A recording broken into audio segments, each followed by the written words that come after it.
Oi, pessoal, boa noite, boa tarde. Esse webinar, como vocês sabem, é gravado, mas bora lá. Meu nome é Mayara Pimentel, trabalho aqui no marketing da Fastlane e hoje vai começar o webinar de segurança na nuvem AWS. Eu estou aqui com o Murilo Leng, é ele quem vai fazer, enfim, toda essa abertura, essa imersão para vocês dentro da segurança na AWS. Tudo bem, Murilo? Tudo jóia? Tudo bem, Mayara? Beleza, então, eu sei que deve ter gente que está assistindo, ouvindo no ônibus, já chegou em casa ou tirou um momento para estar aqui com a gente hoje, então agradeço muito a sua presença. E, bom, fazendo uma introdução rápida, se você aí está começando a sua jornada com a AWS, quer entender como proteger melhor os seus ambientes, esse é um webinar onde a gente vai falar bastante disso, creio eu, não? Isso aí mesmo. Beleza. Então, hoje, gente, muito obrigado, Mayara, pela introdução. Gente, sejam todos muito bem-vindos, prazer estar aqui com vocês novamente para esse papo sobre segurança na nuvem. Hoje vai ser um papo bem bacana, bem didático, sem muita enrolação, vai ter mão na massa, vai ser bem didático para a gente aprender os fundamentos, o mínimo necessário para a gente trabalhar com segurança na AWS. Tá Descomplicar joia? aqueles primeiros pontos, eu acredito, né? Aquelas dúvidas mais iniciais que a galera geralmente tem. Então, vou me retirar daqui. Murilo, bom webinar. E é isso, até já já, gente. Bom aprendizado para vocês. Valeu. Obrigadão, Mayara. Então tá, gente, vamos lá, simbora falar sobre segurança na AWS de uma maneira descomplicada. A ideia é que nós exploremos aqui por onde começar, né, os primeiros passos, porque existe bastante material que a gente encontra, principalmente em inglês, isso já é uma vantagem aqui, o nosso material está todo em português, tá, gente? Para trazer isso de uma maneira mais compacta e descomplicada. E no universo de tanto material, às vezes fica até difícil saber por onde começar, por onde ir, que caminho seguir, né? Então, a gente preparou aqui um objetivo, né, que é ajudar vocês a entenderem os pilares essenciais de como começar com segurança na AWS, com uma linguagem acessível, com exemplos práticos. Eu vou ter aqui um ou dois slides de apoio para cada tópico que a gente for falar, mas eu gosto de ir intercalando com algumas demonstrações na console, vou fazendo alguns desenhos, eu sou bem visual, tá, gente? Então, eu gosto de fazer uns rabiscos ali, uns desenhos, para ir tentando explicar da melhor maneira possível. Prometo fazer o meu melhor, tá, gente? Então, só passando rapidamente pela agenda que nós preparamos aqui para hoje, a ideia é que a gente comece falando sobre os conceitos fundamentais de segurança em cloud. Principalmente falando um pouco do que muda de quando eu estou trabalhando com segurança de ambientes on-premises, ambientes locais, né, quando você tem o próprio data center, e ambientes que estão rodando na nuvem. A gente começa explicando sobre isso. E quando a gente fala disso, é muito interessante saber, e muito importante, falar sobre a diferença das responsabilidades. Que a gente vai ver que não é porque eu estou trabalhando com um provedor de nuvem que eu não vou ter nada de trabalho. Não é bem assim também. A gente vai delegar boa parte do trabalho para a AWS, mas eu, como cliente, ainda vou ter várias responsabilidades. E a gente vai deixar isso bem claro aqui, falando sobre o modelo de responsabilidade compartilhada. A gente vai ver que dentro dessas responsabilidades do cliente, uma delas é a parte de gerenciamento de identidade, de acesso. Quem acessa o quê? Isso tudo a gente vai ter que configurar. Nós vamos entender como fazer isso com o IAM de uma maneira facilitada. Outra das responsabilidades do cliente também é cuidar da proteção dos dados dele. Todos os dados que eu coloco na nuvem, eu vou ser responsável pela segurança deles, quanto à questão de acesso e quanto à questão de criptografia também. A gente vai entender o que é a criptografia, como que eu configuro ela na AWS. Vamos fazer uma demonstração também, isso é importante. Não basta a gente configurar tudo da melhor forma, a gente tem que ter monitoramento, visibilidade, auditoria. Nós vamos conhecer um serviço essencial da AWS para conseguir auditar e entender o que está rolando no nosso ambiente, que é o CloudTrail. Também vamos fazer uma demonstração ali um pouquinho sobre ele. Mas para o final, a gente faz um breve checklist, voltado principalmente para quem está começando, que é o nosso papo aqui hoje, com umas 8 dicas lá, se não me engano. Aquilo que você tem que ter para começar com segurança na AWS. Essa lista é muito maior, eu tentei esforçar para deixar em 8 dicas só, tá, gente? Aí, no final, vamos abrir um espaço para pergunta, a gente vai poder ficar disponível depois para responder todas as perguntas que vocês mandarem, tá, gente? E é isso que nós preparamos para hoje. Então, vamos lá, galera, vamos começar falando sobre o que muda quando a gente está trabalhando com segurança na nuvem, tá? Até esqueci de me apresentar, né, gente? Mas é que eu sei que boa parte das pessoas já me conhecem. Eu sou focado em segurança, eu trabalho com tecnologia já há quase 20 anos. E eu sempre digo nos treinamentos que eu sou o chato da segurança. Mas chato no bom sentido, segurança é uma coisa muito importante. Tá? Então, eu já trabalhei também bastante com segurança de ambiente on-premises. E existem algumas mudanças muito importantes de você proteger ambientes locais, onde você cuida de tudo, você tem o seu rack, os seus computadores, os seus servidores, ou quando você está trabalhando lá na nuvem. Tá? Existem algumas diferenças bem importantes. Quando a gente fala aqui em ambiente on-premises, a tradução aqui seria ambiente local, quando você mantém a sua própria infraestrutura. Tá? Aqui, quando você trabalha nesse modelo, fora da nuvem, portanto, você tem controle total. O que, por um lado, é bom, você controla tudo. Você que manda em tudo. Só que, junto com grandes poderes, vem grandes responsabilidades. Então, aqui você tem que cuidar de toda a segurança da parte física. Você tem que ter um prédio lá, né? Data center. Você vai ter que cuidar da segurança de acesso, da segurança quanto a questões de energia, de redundância de energia, redundância de link de internet, tudo aquilo é com você. Né? Então, também existe um alto custo que está atrelado à questão de infraestrutura, porque tudo você tem que comprar. Comprar hardware, comprar equipamento, a cada 5 anos você tem que renovar tudo. Né? Então, existe um custo alto e o gerenciamento que é mais manual. Por exemplo, quando eu trabalhava bastante com essa parte, uma das tarefas que eu tinha que fazer lá, uma vez por mês, era acompanhar um time que cuidava dos geradores, gerador de energia. Outra época do mês, eu tinha que acompanhar o pessoal que cuidava da manutenção dos no-breaks, bateria, para manter as coisas funcionando do data center caso faltasse energia. Não era muito meu foco, eu sou profissional de tecnologia, mas é uma das coisas, das responsabilidades que a gente tem que ter quando se trabalha com o ambiente local. Isso tudo é segurança, né, gente? Claro que além de toda essa parte de segurança de infraestrutura, você ainda tem que cuidar da segurança dos seus servidores, de máquinas virtuais, de sistema operacional, aplicações, etc. Né? Tudo isso, então, fica a cargo do cliente. Quando você migra para a nuvem, você tira boa parte das responsabilidades do teu colo, dá para a gente dizer. Né? Você delega boa parte disso para o provedor de nuvem.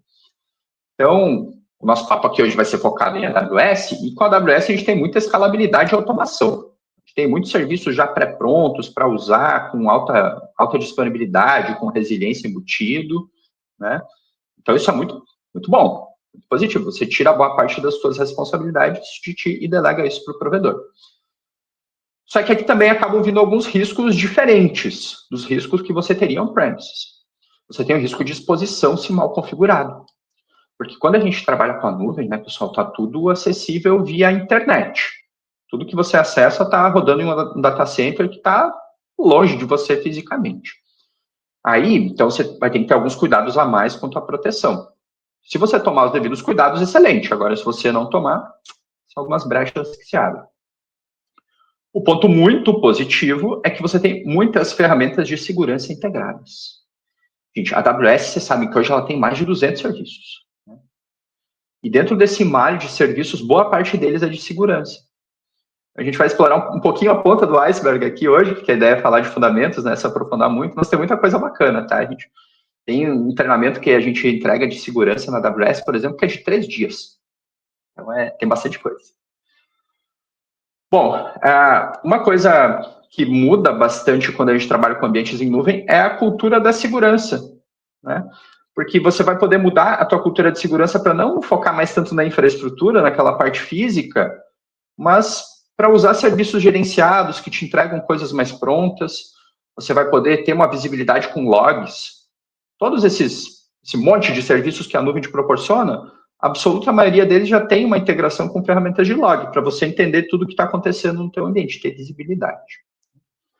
Você tem já segurança por padrão na maior parte desses serviços. Opções como criptografia, política de controle de acesso, isso tudo eles já vão te entregar. Só que, como eu já dei o spoiler antes, não vai ser tudo que vai ser responsabilidade do provedor. Não é porque eu estou usando a nuvem que eu vou poder ficar o dia todo aqui, de braço cruzado. Não. A gente vai ter responsabilidades como cliente também. A gente trabalha com uma responsabilidade compartilhada. Tá? Bom, gente, esse aqui é um dos pontos mais importantes quando vocês fizerem qualquer treinamento da AWS, esse aqui costuma ser um dos primeiros materiais, porque é importante a gente entender essa diferença, né, do que é papel de quem quando eu trabalho com a computação em nuvem. Muita gente acha que a AWS vai cuidar de tudo, mas não é bem assim também. A AWS vai ter um papel muito importante, aqui a gente vai ter essa divisão, nós vamos deixar bem claro ali no andar da carruagem aqui. Então, a AWS vai ter um papel muito importante cuidando da infraestrutura, dos data centers, dos equipamentos que estão lá dentro, mas eu, no papel de cliente, eu ainda vou ter várias responsabilidades. A AWS cuida da infraestrutura, mas tudo que está rodando aqui em cima, dados, rede, sistema operacional, isso tudo aqui vai ser minha responsabilidade como cliente cuidar. Né? Então, exemplos práticos aqui que a gente pode comentar mais depois. Se você tem uma área de armazenamento lá no S3, que é um dos serviços mais conhecidos, se você configurar mal o teu bucket do S3, você pode acabar expondo indevidamente arquivos que você não queria. Ah, mas a AWS não corrige isso para mim? Gente, aqui, quando você critica a AWS, ela não tem bola de cristal para adivinhar as nossas vontades. Ela não tem como saber se a gente quer, de fato, expor algum conteúdo para todo o público ou não. Ela nos dá recomendações, nos dá dicas, nos dá ferramentas, mas é meu papel como cliente definir se eu exponho as coisas ou não. Isso aí é só um dos exemplos. Então, gente, essa responsabilidade ela está super bem dividida. Tá? A gente sempre diz que na AWS os clientes eles cuidam da segurança na nuvem. Segurança na nuvem quer dizer que tudo aquilo que eu criei dentro da nuvem, eu vou ser responsável por tomar as devidas precauções, quanto ao controle de acesso, quanto a atualizações, etc. Então, olha só, gente. Quando você, aí, cliente, tem um ambiente lá dentro da AWS, você é responsável por cuidar de todos os seus dados. De novo, a AWS não tem bola de cristal, né? A gente não sabe se você quer fazer backup dos seus dados, se você quiser fazer backup, que horas que é para rodar o backup, quantos dias é para guardar. A AWS não sabe isso, mas ela te dá as ferramentas. Ela dá a faca e o queijo. Você tem que ir lá e cortar ele. Então, os dados vão ser responsabilidade do cliente. Você vai ter que cuidar da parte de gestão de acesso, que a gente já vai comentar. É você que vai criar os usuários, dizer que nível de acesso que eles vão ter, se eles vão ser administradores ou só visualizadores. Você controla isso. Configurações dentro do sistema operacional. Você pode criar servidores virtuais lá dentro da Amazon, com Windows, com Linux, até com macOS. E você que vai ter que configurar. Questões de atualização, por exemplo. Quando sai uma atualização do Windows, você que define se você quer instalar, quando você quer, portas que você vai querer expor ou não, e até questões de criptografia. Aí aqui, às vezes, o pessoal fica assim, poxa, mas nem a criptografia, a AWS não cuida para mim? Gente, de novo, a AWS não adivinha se eu quero criptografar os meus dados. Ela vai dar as ferramentas. A gente vai fazer uma demonstração daqui a pouco com uma ferramenta chamada KMS, que me ajuda a criptografar. Então, ela vai me dar as ferramentas, eu vou ter que ir lá e configurar elas, caso eu queira ou não. Então, algumas responsabilidades comuns que os clientes têm dentro da AWS variam um pouquinho, né, de acordo com o serviço que você está usando. Se, por exemplo, você está usando as máquinas virtuais, que a gente chama de instâncias do EC2, você vai ter que ajustar o sistema operacional dentro da instância, configurar o teu Windows, o teu Linux, como você faz aí no teu computador, no teu laptop. Instalar as aplicações, cuidar os grupos de segurança. Grupo de segurança é um tipo de firewall que a gente tem dentro da AWS para controlar o tráfego, o que entra ou o que sai. Você que vai mandar, você que está no comando. Existem alguns outros tipos de firewall que também você pode implementar. E o gerenciamento de contas. Eu falei já, o gerenciamento de contas são os usuários, quem vai ter acesso no quê. Isso aí você que está no comando, você que está no controle. Mas é a AWS. A AWS não cuida de nada? O cliente vai ter que fazer tanta coisa. A AWS faz o quê? Gente, a AWS ela vai cuidar da segurança da nuvem. A segurança da nuvem é aquilo que mantém a AWS de pé. Gente, a AWS ela tem várias regiões. Tem quase 40 regiões no mundo todo distribuídas. Regiões com uma série de data centers que estão desenhados para alta disponibilidade. A AWS ela tem os pontos de presença também, ou locais de borda, que ela usa para entregar alguns serviços mais próximos do cliente. Dentro de todos esses locais, ela tem um monte de hardware, um monte de infraestrutura, milhares e milhares de servidores, de equipamentos de rede, de armazenamento. Ela que está cuidando de tudo isso, da segurança desses data centers, desses locais, do controle de acesso, de evitar que o local seja afetado por alguma catástrofe natural. Ela que vai cuidar de toda a parte da computação, armazenamento, tudo que está rodando lá dentro de equipamentos, até a camada de software. Todos esses provedores de nuvem, eles utilizam uma camada de software que a gente chama de virtualizador, que você também pode usar no teu ambiente on-premises, pode usar dentro de casa. A diferença é que aqui o provedor, a Amazon, vai estar cuidando de toda essa segurança aqui para você. Então, ó, aqui embaixo a gente tem alguns exemplos, segurança dos data centers, do hardware, do software, parte de rede, virtualização, tudo isso aqui a Amazon está cuidando para a gente. Tudo isso aqui, se você mantiver o seu ambiente local, você teria que cuidar também. E aqui a gente está delegando para a AWS. Bom, dentro dessas responsabilidades que nós temos como cliente, a primeira delas eu poderia dizer que é a gente cuidar do controle de acesso. Tá? Tanto que nos treinamentos que a gente faz, treinamentos completos aí de um dia ou até de 3 dias, a gente sempre começa falando de segurança. Segurança é a base de tudo. Não adianta eu saber como criar servidor virtual, como criar armazenamento, se eu não sei como deixar o meu ambiente seguro. Segurança é o início, tá, gente?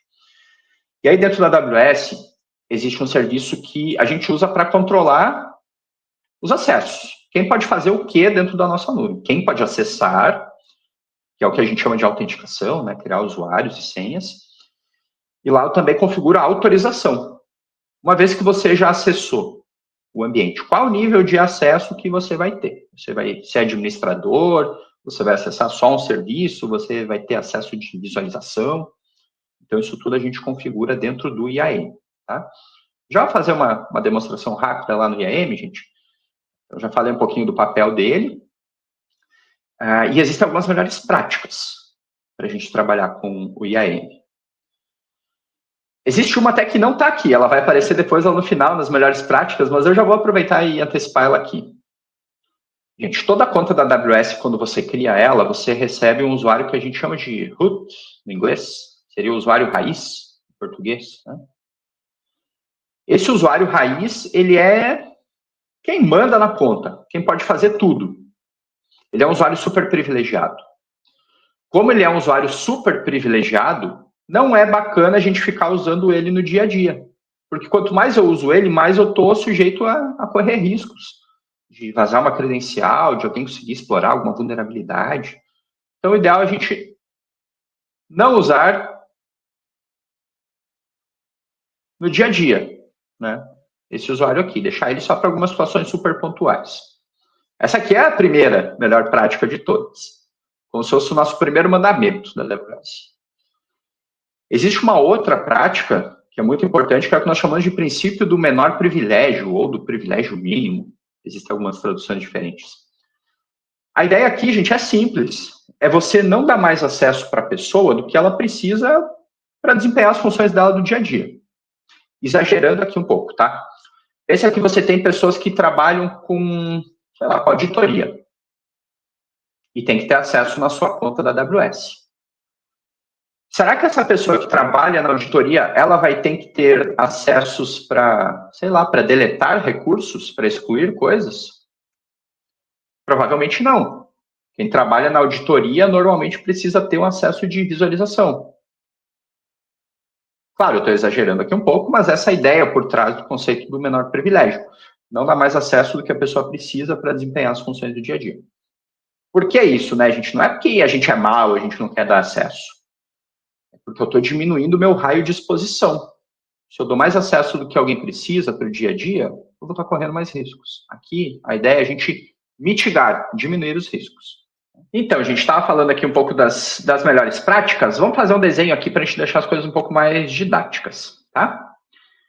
Olha só. Então, lá na AWS, a gente pode criar os usuários. Isso aqui existe em qualquer lugar, qualquer aplicação você cria usuários, né? Quando a gente cria usuários dentro da Amazon, gente, a Amazon trabalha sempre com a ideia do do menor privilégio. Então, quando você cria um usuário, ele não tem acesso nenhum. Como é que eu vou conceder acessos para o meu usuário? A gente cria o que nós chamamos de políticas. Essas políticas, eles são documentos, eu posso fazer uma demonstração em seguida, são documentos que têm um formato de JSON, que a gente chama, onde a gente descreve quais acessos a gente quer ou não quer liberar. E aí você atribui essas políticas para o usuário, para ele poder fazer alguma coisa dentro da sua conta, né? Poder interagir com serviços, com recursos, etc. Além da gente poder atribuir políticas direto para o usuário, o que não é muito a melhor prática, tá, gente? Porque não é uma solução escalável. Quando você tem 1 ou 2 usuários na conta, ok. Agora, imagina se você tem lá 50 ou tem centenas de usuários. Vai ficar difícil colocar política um por um. Aí, para evitar de fazer isso, a gente pode criar grupos. Os grupos vão ser, bom, um agrupamento de usuários. Aqui dentro você vai poder colocar vários usuários, várias pessoas. Qual a vantagem nisso? Bom, a vantagem, gente, é que você vai agora, então, atribuir as políticas aqui, ó. Atribuir as políticas no grupo, ao invés de atribuir diretamente para o usuário. Aí fica uma solução mais escalável. Se você, do dia para a noite, tiver que colocar 50 usuários aqui dentro do grupo, todos eles vão receber aquelas políticas. Por herança, eles vão receber aqueles poderes. Então, a gente tem esse conceito de usuários, grupos e políticas. Essas políticas aqui, gente, existem mais ou menos umas 1000 delas que já estão prontas. São o que a gente chama de políticas gerenciadas pela AWS. Essas políticas aqui são excelentes para você começar, elas já permitem uma liberação lá que, por serviço, por exemplo, eu preciso dar um acesso aqui de leitura só no serviço de banco de dados. Aí você vai lá nas políticas prontas, as políticas gerenciadas, e já vai ter uma dessas lá prontinha para você usar. Essas aqui são bacanas, né, para você aprender, para você entender o funcionamento delas, mas você pode customizá-las. As políticas, né? Customizar as políticas e criar as próprias. Você cria as suas próprias políticas. E aí você diz qual o acesso que você quer conceder, em qual recurso. Você consegue ter aqui uma granularidade, a gente chama, né? Uma granularidade maior. Ou seja, você consegue dizer bem no detalhe qual o tipo de acesso que você quer dar. Através de políticas customizadas, política que você cria. Tá? Então, a gente tem esses conceitos aqui lá dentro do IAM. Além desses conceitos aqui, usuários, grupos e políticas, tem um outro conceito lá dentro, gente, que nós chamamos de role, é o original, role do IAM. Em português, ele aparece, às vezes, traduzido como função do IAM. A role, ela é usada para quando você quer dar um acesso temporário. Acesso temporário para alguém. As roles, gente, elas são muito usadas para você acessar outras contas, né, fazer o que a gente chama de cross-account. As roles são muito usadas também para quando a gente quer fazer a comunicação entre serviços. Pensa que lá na AWS você tem uma aplicação que está rodando dentro, sei lá, dentro de um EC2, dentro de um container, tanto faz. E você precisa que essa aplicação aqui, ela se comunique com uma área do S3, para armazenar arquivos. Para essa comunicação aqui acontecer, a AWS trabalha com a ideia do privilégio mínimo. Esses recursos não vão se comunicar por padrão. Aí o que a gente faz para permitir a comunicação deles de maneira segura, também é a gente criar uma role. E aí eu posso atribuir a role aqui para a minha instância do EC2. Essa role vai dar um acesso temporário, para a EC2 poder se comunicar aqui com o serviço do S3. A gente usa as roles para acesso temporário e esse acesso, assim, entre aplicações. Tá, gente? Então, voltando aqui, ó. Falamos ali de usuários e grupos, roles e políticas. E deixa eu mostrar brevemente onde que a gente vê isso aqui na console, tá? Eu tenho aqui uma conta da AWS, onde já estou logado, para a gente ganhar tempo. E tudo isso que eu comentei, a gente tem nos menus aqui, ó, gente, do gerenciamento de acesso. Aqui você pode criar usuários. Aí, quando você cria usuários aqui, ó, Deixa eu criar um usuário aqui de demonstração. Usuário demo. Aí você tem todo um controle de dizer se você quer dar um acesso na console, na página web para esse usuário ou não. Se você quer criar uma senha aleatória ou uma senha customizada para ele, né? E aí você sempre tem aquela questão das políticas, né? Que quando você cria o usuário, ele não vai ter acesso nenhum. Então você vai ou colocar políticas diretamente para ele, o que não é tanto a melhor prática, porque não é uma solução muito escalável, mas já tem aqui, ó, mais de 1000 políticas prontas para você dar acesso de administrador, ou acesso de visualização, ou acesso só em um serviço específico, tipo, eu quero dar só um acesso lá no S3. Aí tem várias políticas já prontas que você pode atribuir, você pode criar as suas políticas também, né, tem aqui. Ou o ideal que é adicionar o usuário no grupo. Aí, quando você adiciona o usuário no grupo, ele vai herdar as permissões que já estão em um dos grupos que você já criou previamente. Então, o IAM a gente usa para controlar tudo isso. Gente, o IAM é a ferramenta principal de segurança, para autenticação e autorização. Mas existem outras ferramentas, que aí pode ser papo para um próximo webinar, um próximo papo da gente, que é para administrar ambientes maiores. Ó. Existe um serviço chamado AWS Organizations, para quando você tem várias contas da AWS. Muitas empresas têm isso hoje em dia. Elas têm uma conta para desenvolvimento, uma conta para homologação, outra para produção, para separar as coisas, sabe? Não ter risco de misturar. Então, existe um serviço para isso. Existe forma de você colocar até uns controles a nível de conta para, por exemplo, forçar o uso de determinadas regiões ou para impedir, restringir o uso de determinados serviços. Você pode fazer isso a um nível maior, a um nível mais macro, a nível de conta.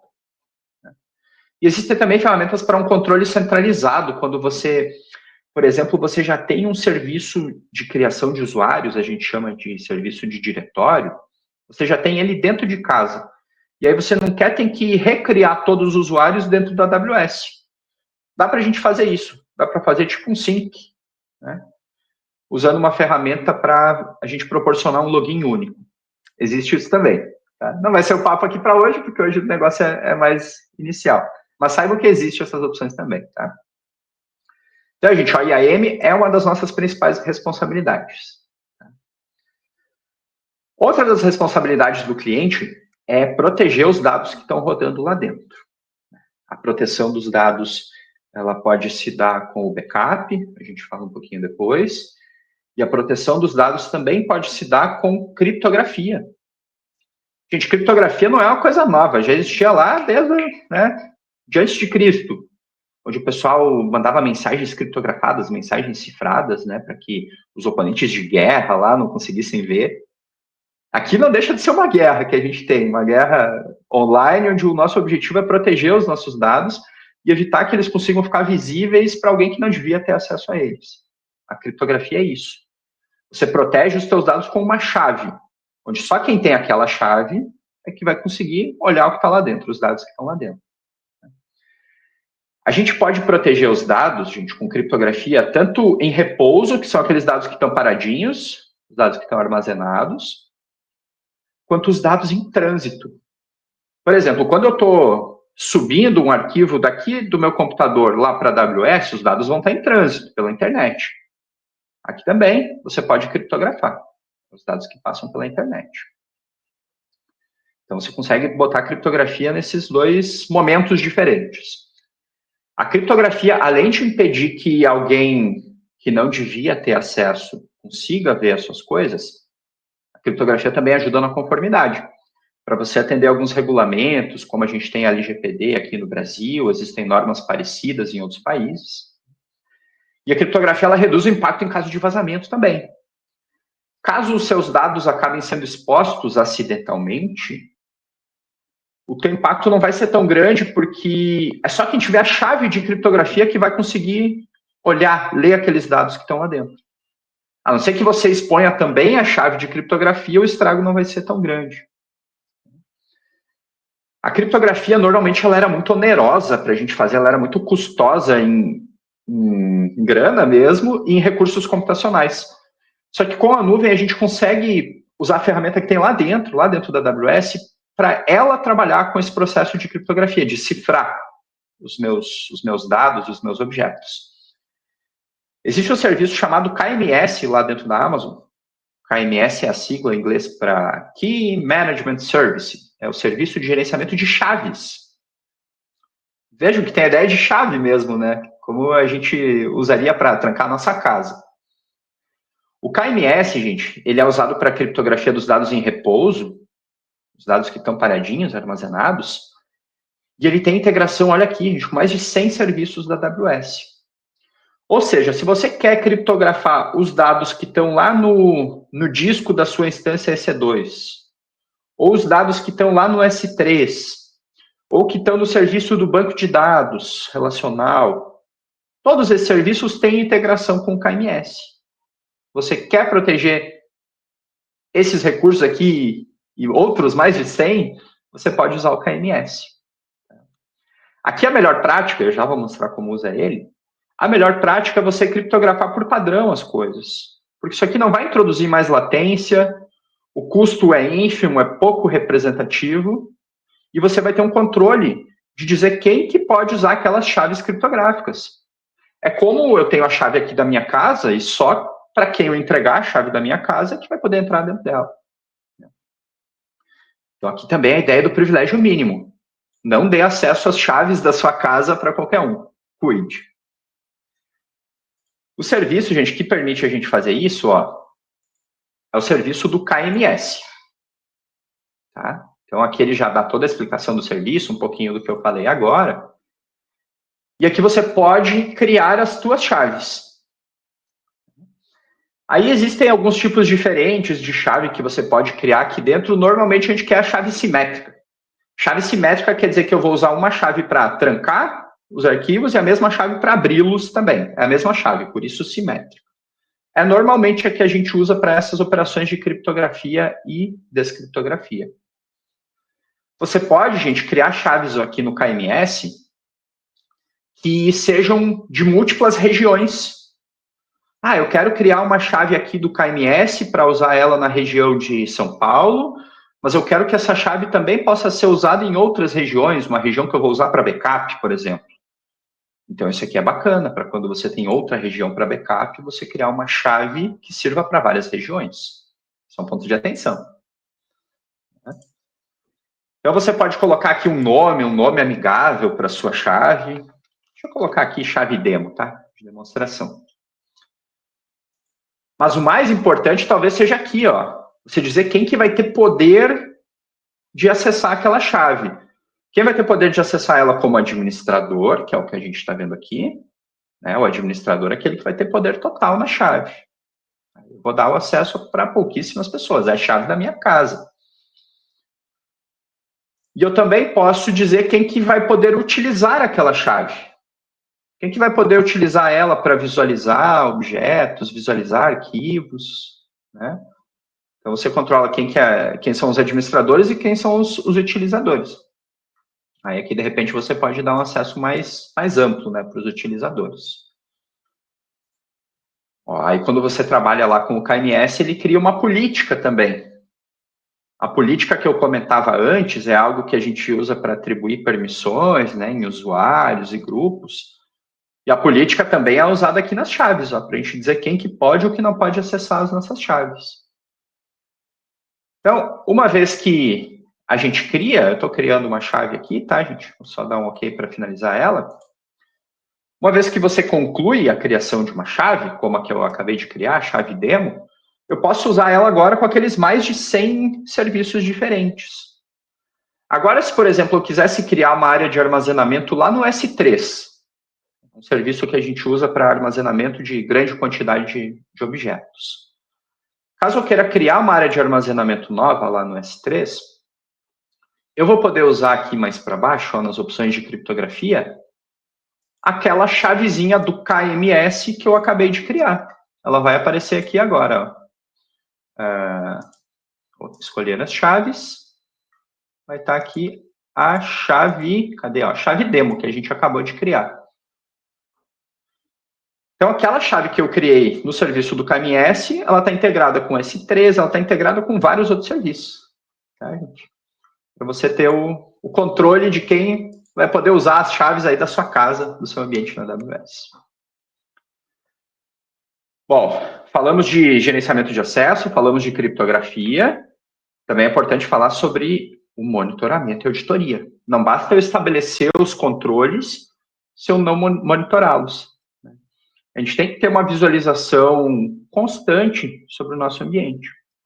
Esse monitoramento, auditoria, ele vai ajudar para você entender o que está acontecendo, as ações que estão acontecendo na sua conta. Essa auditoria, gente, ela é muito importante para ajudar a detectar incidentes, quando uma coisa ruim acontecer na sua conta.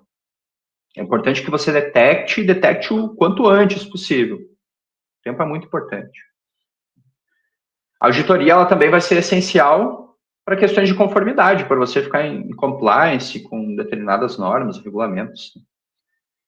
Existe um serviço, gente, que é fundamental na Amazon, o pessoal chama ele de fofoqueiro, de dedo duro, que é o CloudTrail. Eu sou super fã desse serviço. CloudTrail, se você olha a tradução, seria algo como trilha na nuvem. É porque o CloudTrail, gente, ele vai guardando toda uma trilha de rastros, de vestígios do que você está fazendo na conta da AWS. Tudo que você faz na conta da AWS, todas as interações, elas se dão através do que a gente chama de chamadas de API. Se você está fazendo login no ambiente, se você alterou um recurso, criou, deletou, tudo que você faz vai ficando registrado. Tudo são chamadas de API. E essa trilha de vestígios, de rastros, vai ficando lá no CloudTrail para você poder consultar. Tá? Eu já vou mostrar para vocês o CloudTrail e eu mostro lá que, por padrão, ele já guarda 90 dias desses logs, desses registros, para a gente num painel web, para você poder consultar, 90 dias. O que parece bastante. Mas, gente, para segurança, 90 dias não é tanto assim. O ideal é que você tenha logs de segurança por mais tempo. Aí o ideal é que você crie trilhas para poder armazenar esses logs. Quando você cria trilhas, você armazena eles por quanto tempo quiser. Então, aqui você define quanto tempo quiser. Aí você pode deixar lá os logs, por exemplo, 1 ano armazenados. É uma boa prática. É uma boa prática você armazenar esses logs num bucket do S3, uma área de armazenamento, uma área que seja centralizada, que seja dedicada. Não vai misturar esses arquivos de log com outros arquivos que você esteja usando. Deixa os logs separadinhos, eles são muito importantes. Como eles são muito importantes, é ideal que você habilite algumas ferramentas de controle, como criptografia. E a gente também pode ir além. A gente pode colocar uma integração entre esse serviço, o nosso fofoqueiro aqui, o CloudTrail, uma integração entre ele e um serviço de logs para a gente receber alertas. Para não ter só um monitoramento estático. Quando a gente trabalha com essa integração, eu vou poder ser alertado quando alguma coisa ruim acontecer. Exemplo, muitas tentativas de login com falha. A gente conseguiria configurar um alerta para que quando isso acontecer, eu seja avisado automaticamente. Então, olha que legal, gente, o serviço do CloudTrail. É um dos meus favoritos, tá? Ó, nosso serviço de auditoria. Ó, ele registra continuamente a atividade da sua conta. Dentro do CloudTrail, ele tem esse histórico de eventos, que é um painel web onde você consegue fazer consultas do que aconteceu nos últimos 90 dias. Tá? Aqui você consegue fazer vários tipos de consulta. Exemplo, por nome do usuário. Ah, eu quero consultar tudo que um determinado usuário aqui andou fazendo nos últimos tempos, para ver se ele não está fazendo coisa errada. A gente consegue investigar tudo que o usuário andou fazendo nos últimos 90 dias. Todas as chamadas de API, todas as ações que ele fez estão registradas. Você pode fazer buscas por nome de usuário, por nome de recurso. Ah, eu tenho um banco de dados aqui e aconteceu alguma alteração nele. Eu quero saber quando que aconteceu a alteração e em que contexto, quem que fez ela. Você pode fazer isso. Ou você pode ir além e buscar até por nomes de evento. Aconteceu alguma ação específica, alguém alterou um recurso, alguém deletou um recurso e você quer entender quando e como aquilo aconteceu. Aí, quando eu sei o nome do evento, eu posso fazer uma busca mais fina, né? Eu poderia buscar aqui, por exemplo, quem que excluiu um servidor meu, uma instância do EC2. Eu busco aqui, ó, por terminate instance. É o nome do evento específico quando alguém deleta uma instância de EC2. E aí eu vou ter visibilidade. Se eu olhar esse evento mais recente, aqui eu estou vendo que o usuário intruso andou deletando um recurso ontem. Aí quando a gente entra no log, eu vou ter todos os detalhes, gente, de qual que foi o endereço IP de origem, né? Em que momento, em que data e hora que aquilo aconteceu, quais foram as credenciais usadas. Embaixo a gente tem todo um detalhamento aqui bem maior, né, de qual foi o endereço IP de origem, até qual o navegador que a pessoa estava usando, qual o recurso afetado, né? Gente, é ou não é o nosso fofoqueiro, o nosso delator? Ele conta tudo o que aconteceu. Só que esse histórico de eventos ele só fica 90 dias. O ideal é que você crie trilhas. Quando você cria uma trilha, você pode informar um bucket do S3, uma área de armazenamento, para deixar esses dados gravados. Deixar eles por bastante tempo, deixar por 1 ano, 6 meses, você que escolhe.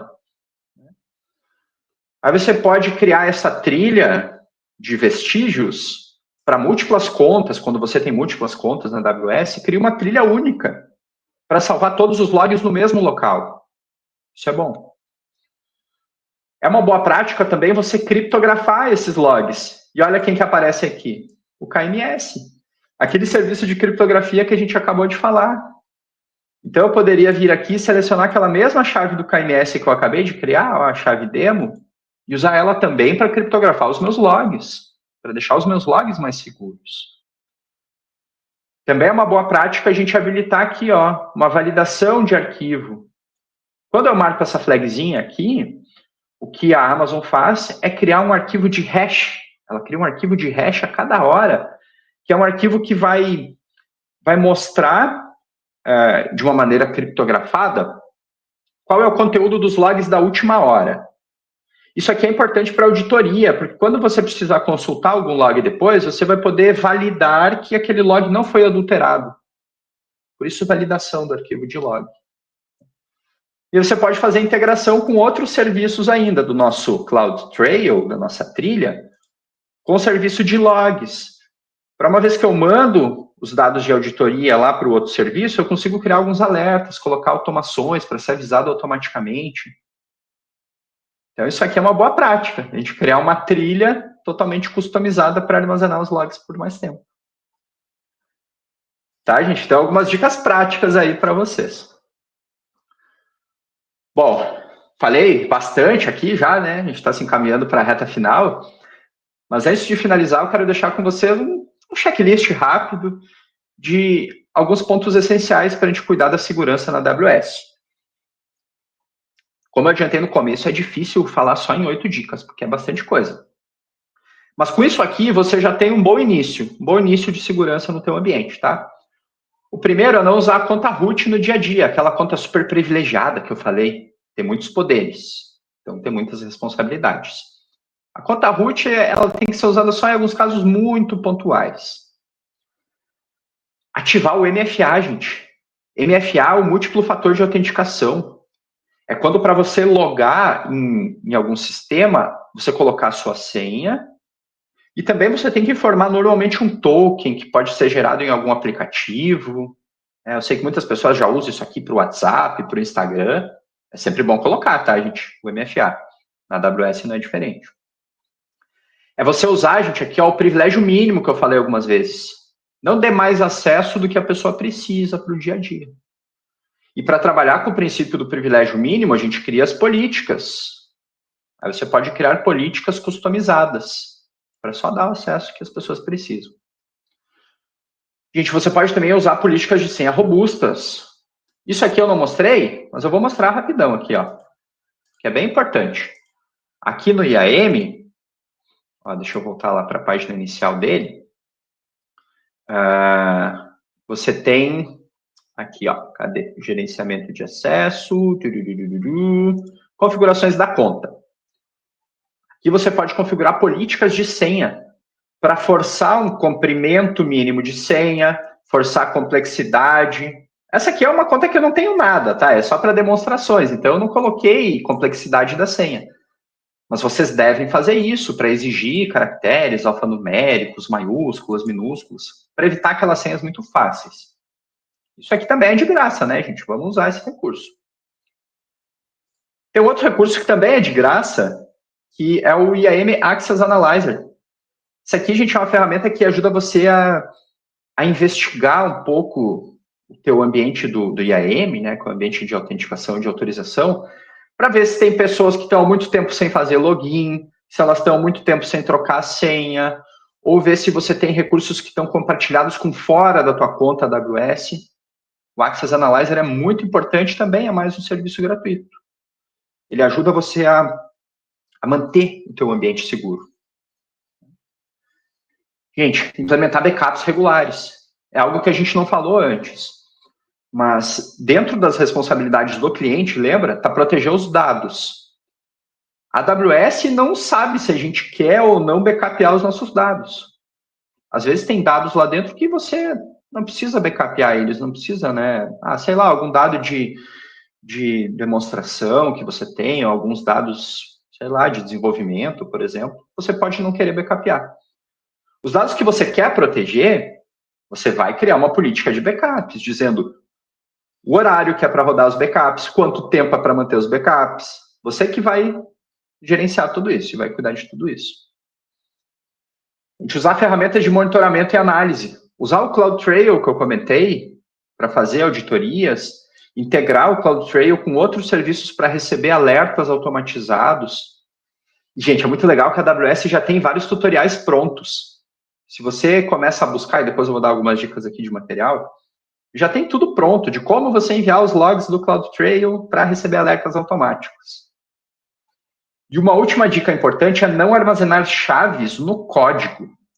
Isso aqui é quando você tem aplicação rodando dentro da AWS, aplicações, e aí você precisa fazer a comunicação segura entre os serviços, né? Existe uma prática muito ruim que é você armazenar credenciais, armazenar chaves dentro do código. Isso é muito ruim do ponto de vista de segurança, porque se alguém consegue acessar o teu código, explorar alguma vulnerabilidade, aquelas credenciais elas vão estar ali visíveis, em texto plano. Não é legal. Então, não armazenar as chaves no código. Tem um serviço que a gente não teve nem tempo de falar aqui hoje ainda, mas que ajuda a gente a gerenciar essas credenciais de maneira segura, que é o Secrets Manager.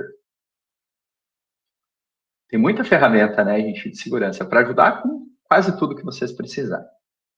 Então, isso aqui é um bom início, é o que a gente chama do Quick Start, né, o início rápido. Gente, eu sei que é bastante coisa, bastante informação, às vezes eu engato a quinta marcha aqui, falo na velocidade 2, porque é bastante coisa e é um conteúdo que eu amo de fato, tá? O que eu recomendo para quem se interessa sobre esse assunto é vocês explorarem recursos adicionais e explorarem recursos gratuitos, tá, gente? Eu sou meio aquilo que chamam de mão de vaca, não gosto de gastar muito, eu valorizo o dinheiro, eu sou mão de vaca. Então, gente, existem vários recursos gratuitos para vocês começarem a explorar mais essa parte de segurança. Gente, tem essa parte aqui que é bem legal, ó, que é o nível gratuito da AWS, que é onde vocês conseguem consultar tudo aquilo que a AWS fornece de maneira grátis para os clientes. Aqui vai ter vários serviços de segurança que estão inclusos nesse free tier. Alguns têm lá 30 dias para você experimentar, alguns têm 15 dias. Alguns até têm algumas coisas que são para sempre. Como eu falei para vocês, o Access Analyzer lá, ó, é para sempre gratuito. Essa página aqui é uma página que reúne também várias informações importantes sobre segurança na AWS, um pouquinho do que a gente falou aqui hoje, e coisas a mais. Existe uma outra ferramenta, a gente também dentro da console, que é o AWS Well Architected Tool, seria a ferramenta da boa arquitetura. Essa aqui é uma ferramenta que te ajuda tanto para a criação de novas arquiteturas, para criar elas de uma maneira mais segura, quanto para fazer revisões em ambientes que já estão rodando. Eu já tenho um ambiente que está rodando, como é que eu posso avaliar a segurança dele? Para ver se tem coisas que eu posso melhorar, como que eu posso melhorar. Tá aqui, ó. E, gente, o Skill Builder. O Skill Builder, se alguém não conhece ainda, está perdendo tempo. É a plataforma de treinamento gratuitas da AWS. Ela tem mais de 500 treinamentos, a absoluta maioria gratuitos. E existem vários lá de segurança, tá, que vocês podem explorar. Tem muita coisa bacana. Bom, gente, trouxe esse slide aqui para dizer que vocês podem mandar perguntas aqui no chat para a gente, né? Enfim, no YouTube. E a gente vai ficar ligado aqui para poder responder cada uma das perguntas de vocês. Tá? E, gente, agradecer vocês pela participação dessa sessão. Espero que eu tenha conseguido contribuir aí 5 centavos, que seja no aprendizado de vocês. Espero que vocês aproveitem. Se gostaram, compartilhem com a rede, com os contatos de vocês. Claro, sigam a Fastlane nas redes sociais, sigam aqui no canal do YouTube, sigam a gente a gente tem no LinkedIn, tem no Instagram, tá? Segue a gente em todas as redes. Compartilha se você gostou do conteúdo. Pode deixar também dica de próximos conteúdos que vocês gostariam de ver. Eu falei ali sobre organizations. Querem ver mais sobre organizations? Deixa as dicas, gente. A gente quer ouvir vocês para saber que tipo de conteúdo vocês querem. Tá? Todo feedback é muito bem-vindo. Obrigado por participarem, gente, dessa sessão. E valeu. Até a próxima. Tchau, tchau.